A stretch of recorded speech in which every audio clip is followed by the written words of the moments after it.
It's 3 o'clock, Mayor, if you'd like to get started. Okay, very good. All right, call the meeting to order and roll call, Liz, when you're ready.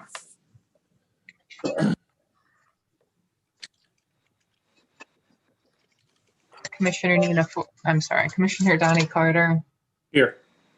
Commissioner Nina Forsyth, Here. Commissioner Kevin Grove, Here. Commissioner Adam Ritchie, Here. and Mayor Robert Flanagan.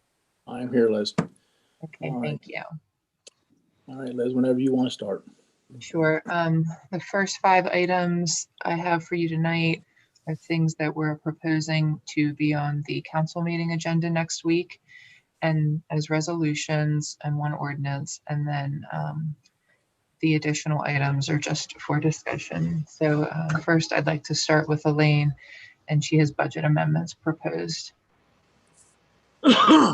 Thank you, Elizabeth. As you're aware, the city traditionally considers budget amendments mid-year and again closer to the end of the fiscal year. And the budget amendments are based on conditions or circumstances which were unknown at the time the original budget was approved back in the spring of 2020. But these conditions have already occurred or they're reasonably expected to occur in the current fiscal year.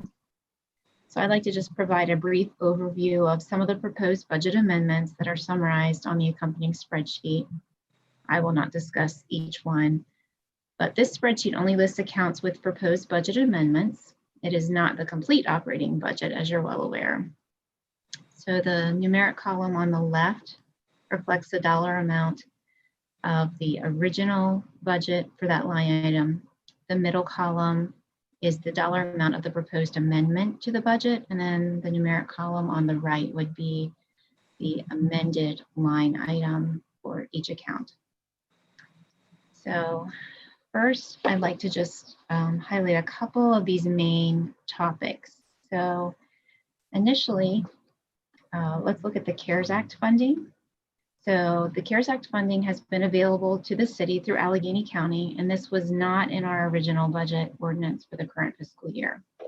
So we did receive 1 reimbursement in the prior fiscal year for expenses that were incurred through June 30. So in the current fiscal year, we've already received another reimbursement for expenses from July 1 through December 11th. And then we have another reimbursement that's still pending for expenses from December 12th through December 31st. So the total reimbursement expected in this fiscal year based on the existing information we have is $166,000, and that's reflected as special revenue in the corporate fund. The related COVID-19 expenses for which the reimbursement is applicable are distributed throughout various departments. And these expenses cover technology items to assist with remote work and virtual meetings, personal protective equipment and disinfecting supplies, essential worker stipends, COVID-19 testing, and COVID sewage monitoring expenses. So therefore, the proposed budget amendments reflect both the revenue, the inflow coming through the county, and the various expense accounts. So secondly, in the budget amendments, the timing of the Center Street project necessitates proposed amendments. So 4 of the 8 properties on Center Street that were under contract actually went to closing in July of 2020 in the current fiscal year instead of June, which would have been in the prior fiscal years they were originally expected. So therefore, the amendments would reflect the expenses for the acquisition cost of the 4 properties, the asbestos study, subsequent demolition, and the landfill charges. The city also had grant revenue sources available for this project, which are matched in the same fiscal year as the expenses. So you would see the revenue adjustment for the Center Street project in Community Development Grant Revenue, which is the account number ending in 4056. And then you would see those related expenses in the Community Development Department budget. So that's the big change there. The third one I'd like to address is the delivery of the vehicles through the Enterprise Fleet Agreement. The delivery on those vehicles was delayed. So Enterprise provided a revised lease cost schedule to the city for year one of the agreement, and this reduces the current year expense in the police department, street department, and the water department budgets. So actually the first two vehicles became available for the city to pick up this week. So that is exciting. There's also a $10,000 grant that's available to offset the cost of the vehicle for the police department. So that is reflected as an increase in the project reimbursement revenue account in the corporate fund, because that was not in the original budget as well. And finally, I'd like to talk about the sewer fund. The pump station had some emergency repairs that were needed earlier this year. Those have already been paid for. And as discussed by the mayor and council last month and approved by resolution, there's a contract currently for the design of the new pump station. So the emergency expenses you'll see reflected in the pumping station maintenance line item. And then the design contract that we have shows up in the next line item, the capital outlay for sewer projects.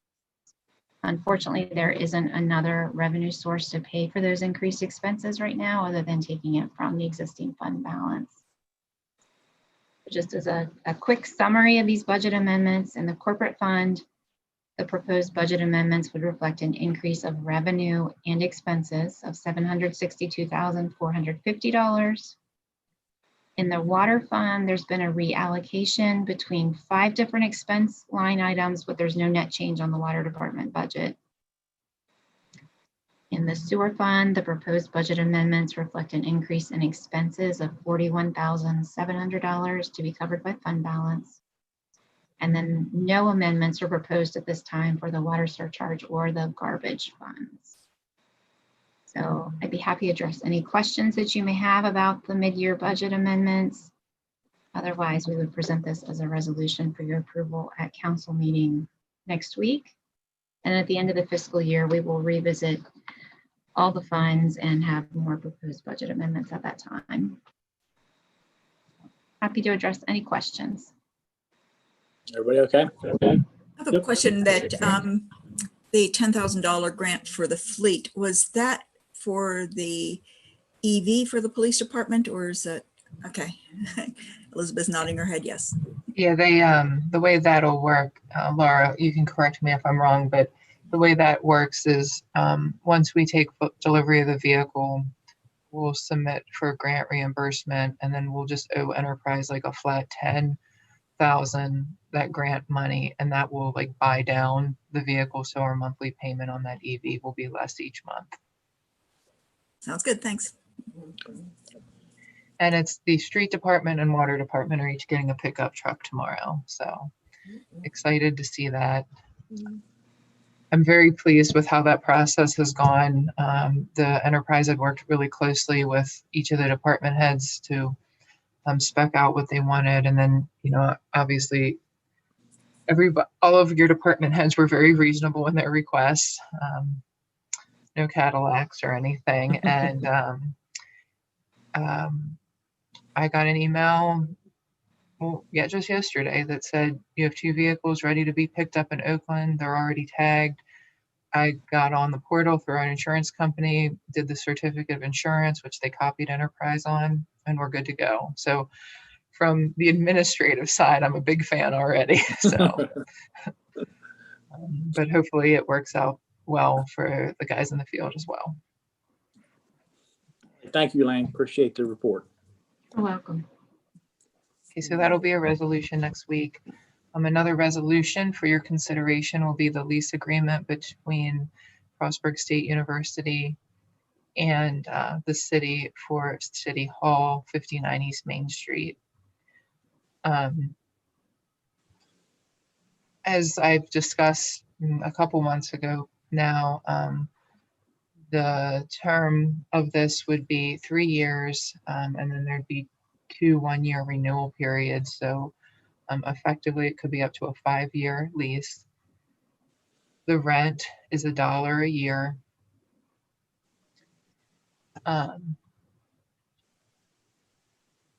And probably the big thing is that no, some of these weird little edits are showing up. I see. I'll make sure I have a perfectly clean version for you next week. But the university will assume responsibility for maintenance, repair, replacement of anything that they want.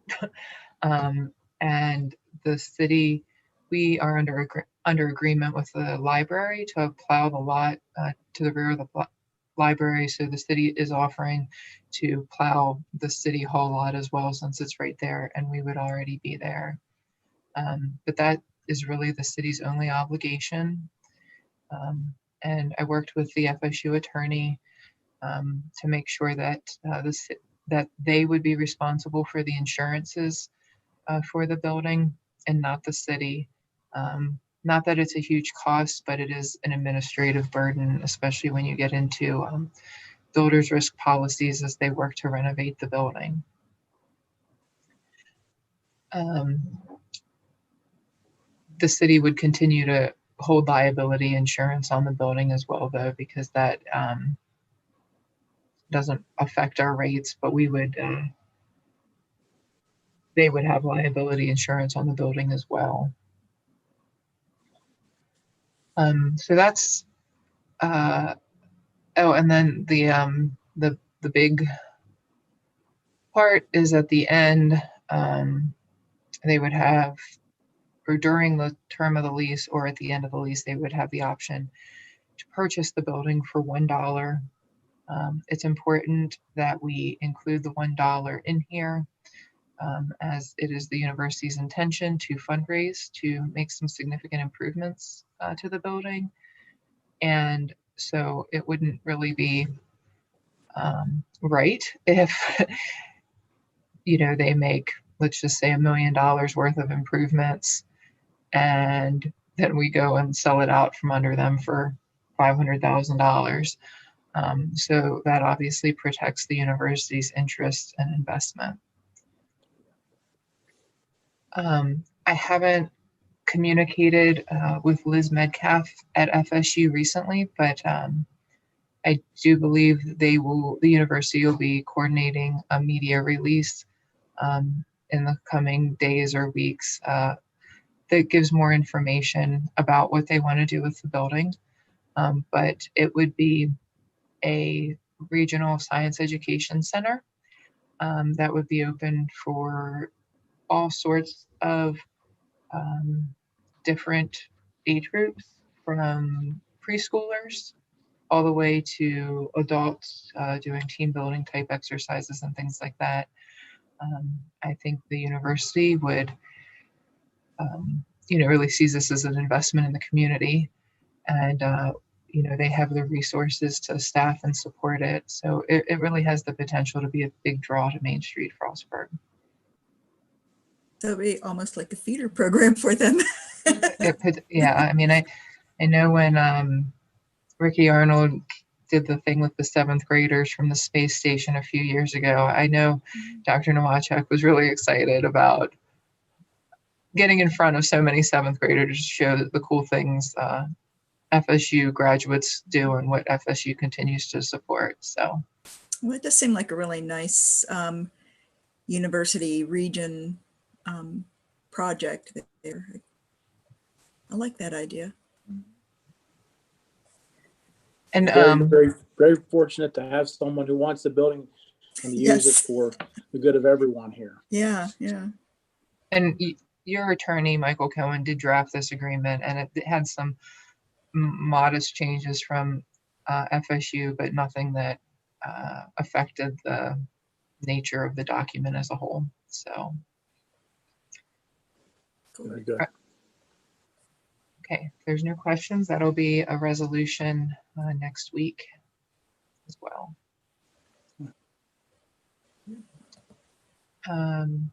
The next item, I don't have a draft resolution for you, but last month we talked, Commissioner Forsyth and I talked about the Resilient Maryland program, and the folks that are working with FSU right now on a Resilient Maryland program based here in Frostburg are interested in submitting an application for the city to improve or pursue a similar program to look at sustainable and renewable energy system for the city.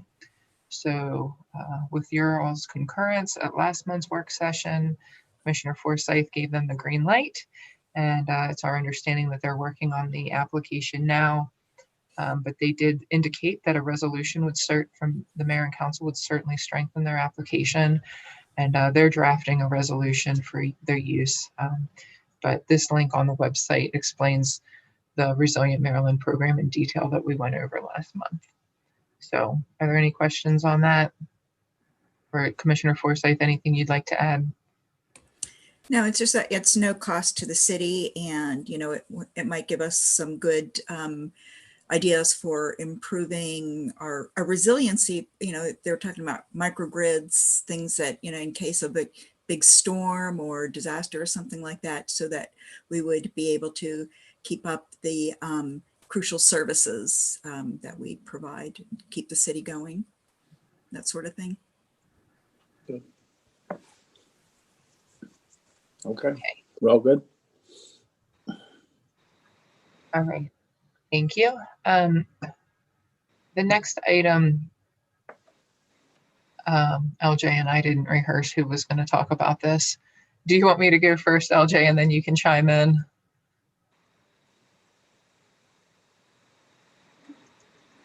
Sorry about that. It took me a second to unmute myself. Yes, please, Elizabeth, if you don't mind introducing, and then I'll be happy to answer questions or offer anything else necessary.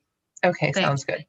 Yep. So this fall, we worked on an ordinance to clean up issues we were running into where property owners were, had several $1,000s maybe in utility bills and or taxes due that were then, potentially coming to seek a building permit. And in practice, we had generally made, we wouldn't issue a permit until the accounts were brought current.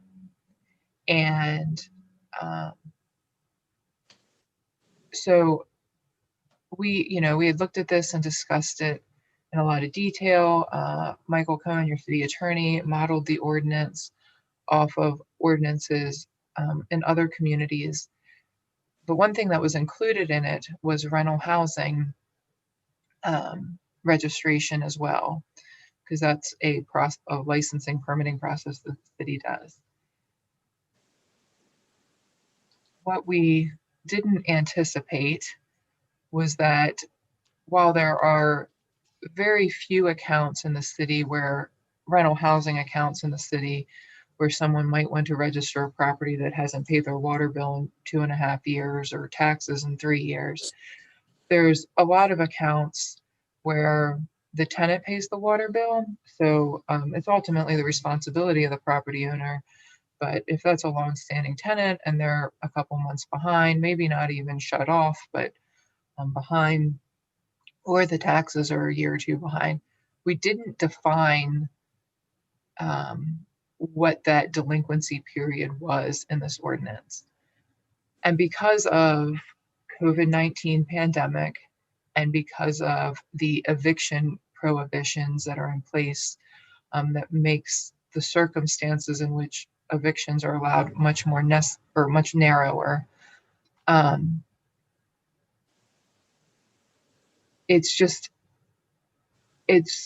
It was not practical to enforce this, especially without that defined time period in which, okay, if the water bill is at least 1 year current, you can still go ahead and register.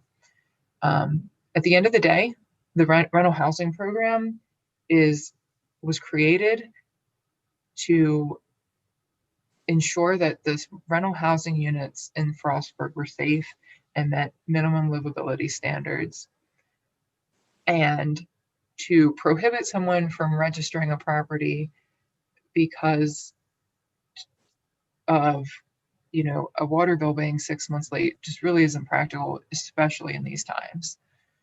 So unintended or unforeseen consequence of the ordinance 2020-05 that was passed. So what LJ and Elaine and I are proposing is for right now to just completely remove the rental housing registration provision from this ordinance language. And perhaps in the future, post-pandemic, we can set more specific terms of how far a rental property can be in arrears before it would not be able to be registered. But for right now, and in these very unforeseen circumstances that we're in, we would just ask for your consideration of this ordinance that it would just not apply to rental housing registrations. I'd be happy to answer any questions, as would LJ or Elaine. Everybody okay? Yeah, I think that was a really clear summation. Thank you, Elizabeth. And I just wish, you know, I could have seen this coming. I don't think any of us expected perhaps the difficulties we've faced in 2021, 2020 to last this long. And I think a lot of the state and federal assistance that has come out has largely left rental property owners on their own. And if there's anything we can do to try to help, I want rental property owners to know that we want to do that and we hear them and we don't want to inconvenience them or cause them any more hardship until things start turning around and people can get on their feet again. And so, you know, one thing we're going to do through community development, you know, certainly support this ordinance and removing rental housing registration from the verbiage for now. But we just want rental property owners to know that we hear them and we understand their plight, and we have resources that we can offer for their tenants to try to help them also with their utility bills and things like that. So we want to do what we can to help and not hurt. Thank you, LJ. Very good. Okay, so if everyone's okay with that, this ordinance would be introduced at the January council meeting. And then there would be a public hearing and potentially a vote at the February council meeting. But Michael Cohen, the city attorney, has advised us not to enforce this for rental housing right now, as this was not the intent. So. Okay. Okay, I don't have a formal change order, but I have an email if you want to read it. So last month you approved 2 change orders, one for the card access reader system and one for brick repointing. The brick repointing change order, working with the general contractor, doing the work themselves rather than having the mason do it, and then being able to clean some grout rather than removing the grout like the mason had suggested, which will give it character. Significantly reduce that change order cost. So I think it's a total of $1,500 or something. It's not substantial. So that's good news. One of the things when the building was designed, it had several different storage rooms. And once we began early stages of construction and working with our IT consultant, it was decided that it would be best if we used one of these rooms as a server room. And server rooms generate heat. But because this was just originally set as a storage room, it wasn't conditioned to have its own cooling system. So right now, Daystar and Ralph from our architect firm and Les at LS Grimm, who's the mechanical engineer, are working to come up with what is the best cost-effective option to keep that room cool. It doesn't need to stay warm, but it does need to stay cool. The antennas for the radio system will also be located in that room, so there's a little bit of heat gain from those as well. And it's a large room. We don't have a ton of servers or anything, so it's not a huge issue that we need some like fancy air conditioner to get it to 60 degrees all the time, but anything we can do to keep the temperature from getting hot will protect our equipment, the lifespan of our equipment. But what I'll probably end up happening, we do have a progress meeting next week, but I'm not sure that this will be completely resolved. Probably at the council meeting, I will ask for you to pass a resolution to address this issue in change order number 16, I believe, or maybe it's 17, in an amount not to exceed. And that'll be based on like the highest cost option that Daystar's come up with, but it would still be up to the mechanical engineer, the architect, and us to all agree to. It could be as simple as some ventilation from the inside of the building, blowing heat outside. So probably somewhere between $2,000 and $6,000. Not certain yet, but we're really getting close to wrapping up this project. So I don't think we'll be able to push the change order into February just because of the timing. So if it's okay with you, I'll just do a change order in a not to exceed amount. Everybody okay? Yep. Okay, good, Liz. All right. I did some good news there. The elevator is going to be installed next week. Good. And so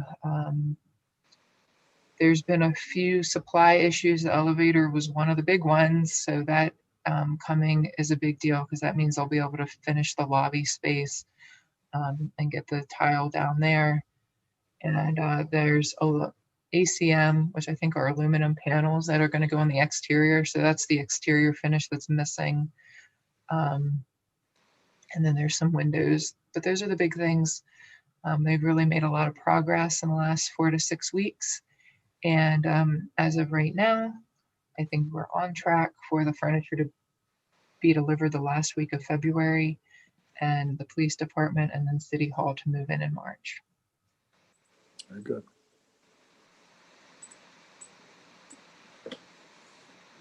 Okay. Next up, just for discussion, at 1 o'clock today, we had a virtual PrePACE funding meeting. So normally we'd be in Annapolis meeting face-to-face with several different funding agencies, and notably in our case, MDE, that have very graciously funded many of our combined sewer overflow projects over the last several, well, more than a decade now. So Chris presented this presentation today. We got a little bit of feedback from MDE before we submit the application here at the end of the month. Chris or Laura, I didn't know if you had anything else you'd like to add, but I just wanted to provide a recap of that. Sure, Elizabeth. I got together with Laura Michael and our consultant, and we're only missing the schedule by 1 month, so it should be a simple fix just by moving the project 1 month, 2 months, 3 months earlier of what we planned.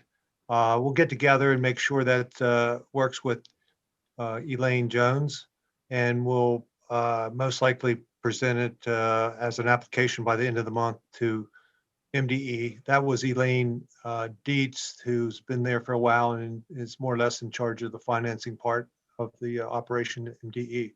So I think that's an easy fix, and hopefully we're successful with this next application, and the one that we right before that, which would be 9 or 10A, which we haven't heard about yet, but it's about time we usually hear something. If Laura Michael is on here, do you want to add anything to what I just said? I think you covered most of that, Chris. Part of the issue when we've had some of our projects overlapping more or getting close together, it was partly because some of them have been larger projects recently, going back with Grant Street back to 8B. But part of the issue too that we'll have to contact MDE about is that the last project or two, our coordinator there, Arjun Singh, has indicated that rather than starting by the end of the state fiscal year and getting a June start on each project, they're really pushing people to start in December of the calendar year. So we will need to confirm with Arjun that we actually don't need to start in December of 22 rather than June 23. That's the big issue. So Thank you. Okay, folks, thank you. Okay, next up, Well, Elizabeth, hold I'm on a second. sorry. At the end of that PACE meeting, when the USDA talked about building grants, is it just for buildings, or does it can it apply to other city infrastructure or anything like that? USDA does, they have different programs. So they have the building one, which we did evaluate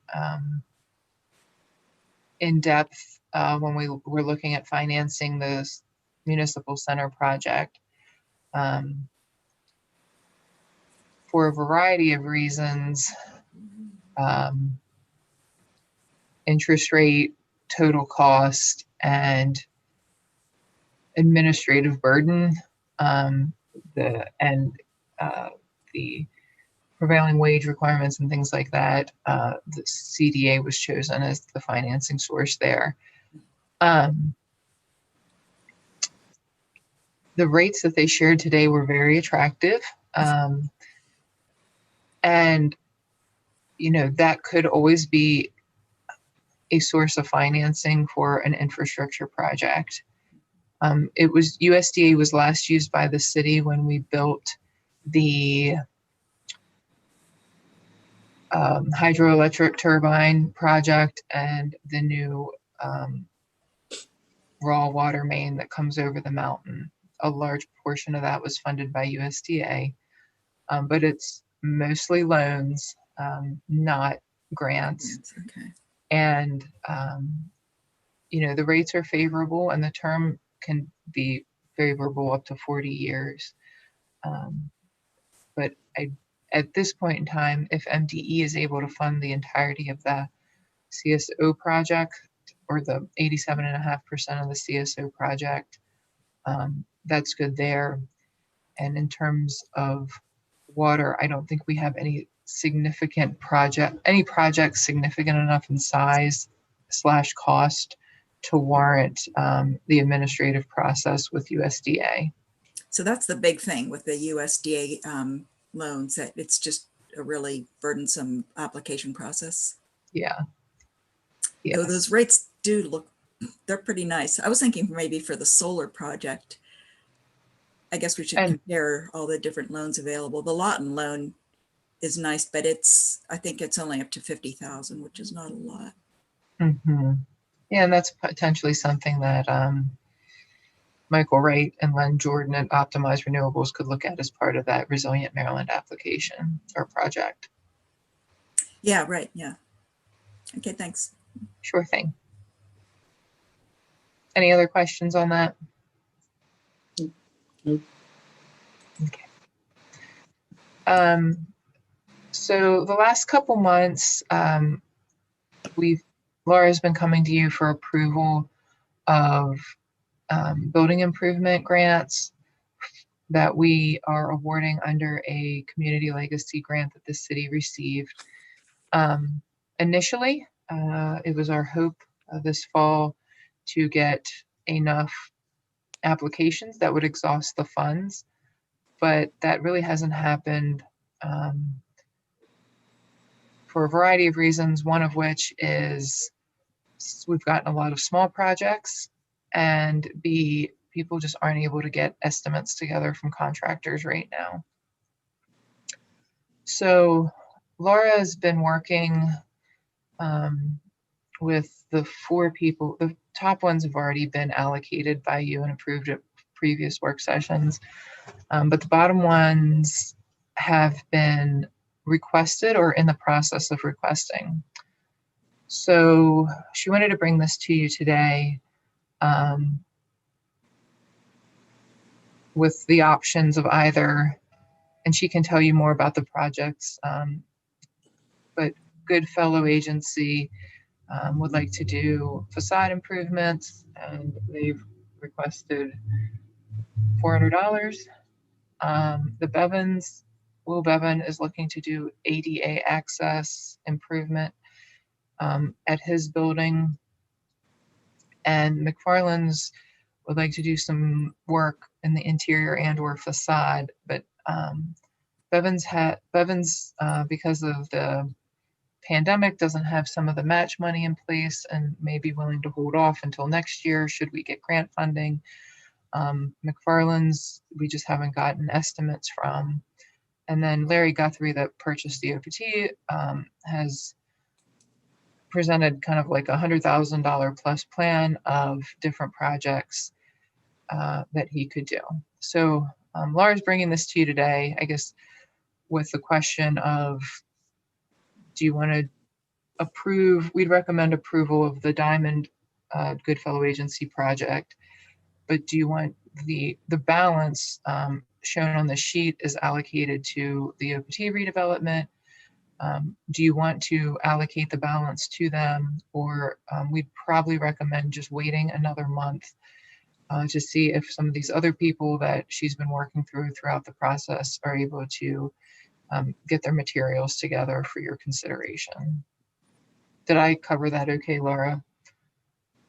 Yes, you covered it perfectly. I would suggest waiting another month, giving people a chance to get their figures together. We would like to hope that you would approve the Goodfellow facade project, though, because Yeah, they are ready to go and they'd like to start work as soon as they can get all of their MHT and HDC approvals. yeah, that sounds good to me. You okay with that? Yep. Okay. All right.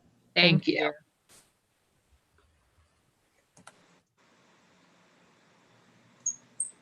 Elaine, do you mind taking this one?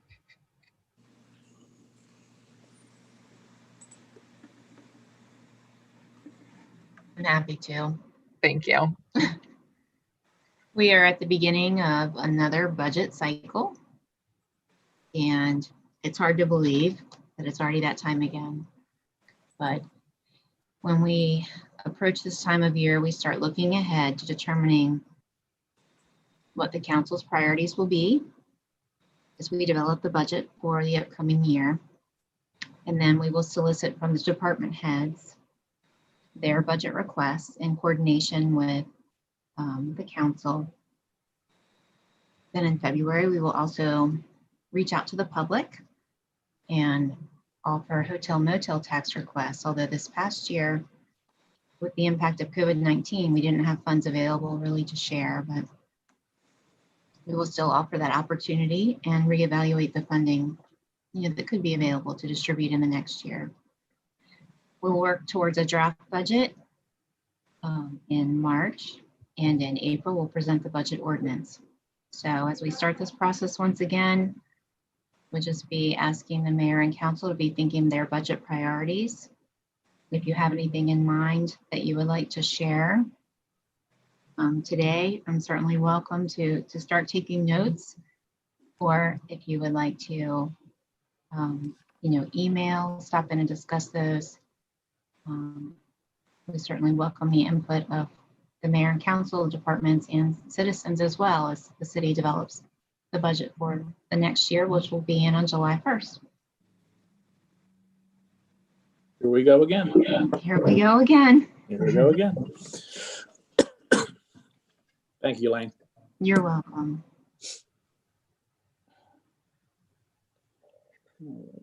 Any questions or big priorities that you want to share at this point in time?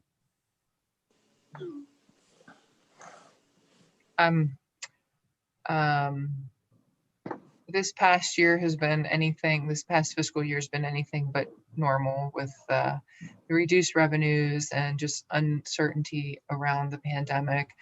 But, I've been involved in the Municipal Center project and Center Street, and and all the CARES money coming in and going out. And I've felt like my head was spinning sometimes just thinking about trying to keep track of all the money. So I really appreciate Elaine and not worrying, having it all under control, so I don't need to worry so much about it. And as those projects are getting wrapped up, I do feel like we kind of know where we are and are going to be in fine shape. So I'll get this out to department heads and supervisors tomorrow. And so I'd expect them to be reaching out to each of you to sit down and talk about a budget for next year. Okay. I just wanted to briefly touch on the legislative session. It is starting, and these are MML's legislative priorities. The one is the highway user revenues, which has been an issue for many, many years. So they will continue to take work and advocate for that. This retaining local authority over technology infrastructure. Frostburg does have, this would pertain to 5G specifically, and Frostburg does have a policy in place, but there are, the powers that be are advocating to take away that authority and treat 5G towers as infrastructure like gas lines and power lines, and that the city would have no authority in what they look like or where they were located. So MML will continue to fight for the city's local control over that in terms of zoning. And then this climate change one, I'm not sure how much traction that is going to get. Based on conversation at the pre-legislative virtual breakfast with the Western Maryland delegation, they really felt that because of the format of the legislative session and the lack of the ability for people to testify in real life or in person, and that there would be kind of a few major issues around budget and the Kerwin Commission recommendations and things like that. And a lot of the other bills would be related to policing.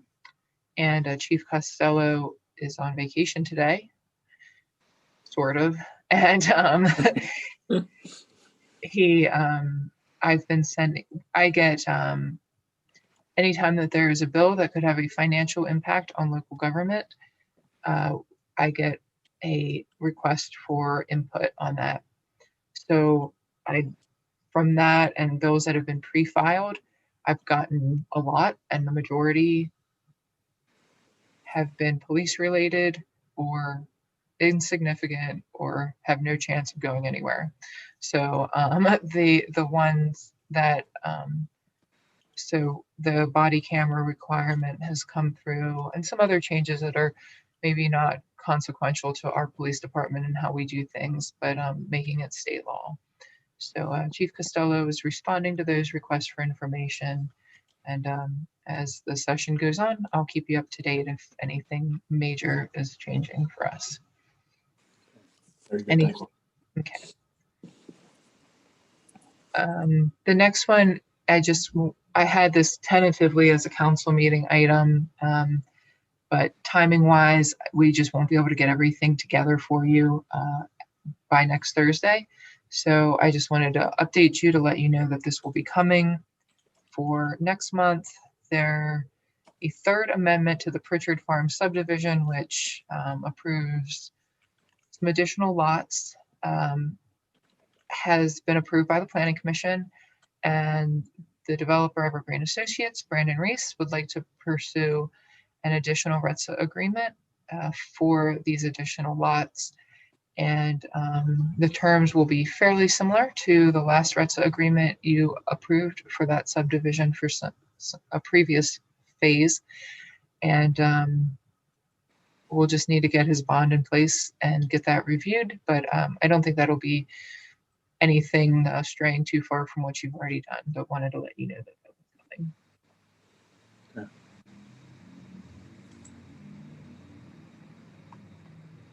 And then Commissioner Forsyth asked me to put the January 19th COVID memorial on the agenda, so I'd ask her to talk about that some. Sure. In conjunction with the inauguration, there's going to be a COVID memorial at the Lincoln Memorial. They're going to light it up in memory of all those who have died due to COVID.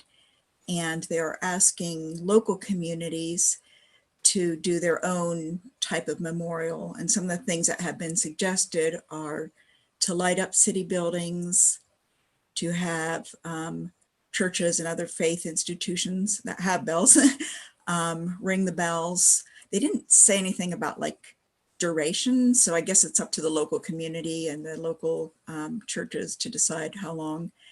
And also any residents that want to participate, they can put candles in the windows, relight their Christmas lights if they're still up, or, any way that they feel would be a fitting memorial to those who have passed. And, we definitely have our share of COVID deaths in our community. So it would be nice to let people know that this is something that, we're encouraging them to do.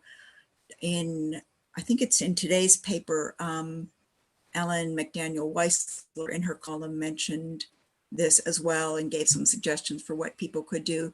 Maybe it's on the 19th, which is, before our next city council meeting. So perhaps on social media, we can spread the word just to encourage people to participate if they would like. Okay. I don't know about lighting up City Hall. Is that something that seems like? Yeah, we can leave the lights on for sure. Okay. I know that there are at least 2 churches that are going to be participating. And I know that the ministerium has been informed, but I haven't heard like how many others will be doing it. St. Paul's we're talking about standing in front of the church with candles and also lighting this walkway with luminaria. We're doing it for about half an hour. So that's another suggestion, I guess. Okay. Elizabeth, do you want me to like write something up that we can post? Yeah, and we should probably do it. I should write it up by tonight to send it to you because Monday is Martin Luther King Jr. Day. So we should get it in on social media by tomorrow. Yep, I'll take care of that. If you could do that, Commissioner Forsyth, that'd be great. Great, thank you. Thank you. You bet. Okay, Mayor, that is all I have for you this month, but if there's any discussion from you or other members of the council. No, I just wanted to, if everyone doesn't know that we lost a city employee, a very young city employee. And I'd say many things about Jeremy, known Jeremy since he was a baby. And it's a very, very, very sad day for me. I watched him grow up and I know his parents very well. I actually grew up with his stepdad. And when Commissioner Adam called me earlier today and told me the news, I was really heartbroken. I know Jeremy has spent a lot of years riding around in our big red trucks and started on the garbage truck, obviously. And a couple of years ago, got his CDLs so that he could drive a plow truck and help us in the wintertime. And he was a good guy and he's way, way too young to lose him. So I'll turn it over to Adam. Adam, if you have anything you'd like to say, go ahead. Yeah, I mean, Jeremy, he was a very dedicated employee to the city, and he's going to be irreplaceable for us, and just ask everybody to keep the family in your thoughts and prayers. It's truly sad, truly sad. Adam, if you could keep us in a loop as far as any times, dates, locations. Liz, the same way. Whoever hears, if you just send us an email. I know I certainly will want to be in attendance, and I'm sure other council members will as well. So, Does he have children? He does not. Okay. No. Jeremy was a big kid, Nana. And he was very likable and do anything for anyone. And Just so Absolutely. young. so It's just, someone higher up need him more than we did, but it still was this very, very tough pill to swallow today. So that's all I have, Liz. Thank you, Mayor. Okay. Any council have any other updates or information or questions? Nope. we need to update our message on WFWM because it's still saying that we're meeting at City Place. Oh, okay. I know the guy to fix that. Yep. Yep. All right. And remember to donate to WFWM. Chuck will Yep. appreciate it. All right. Thank you all very much. All right. Everyone have a good afternoon. Take care of yourselves, You please. too. Take care.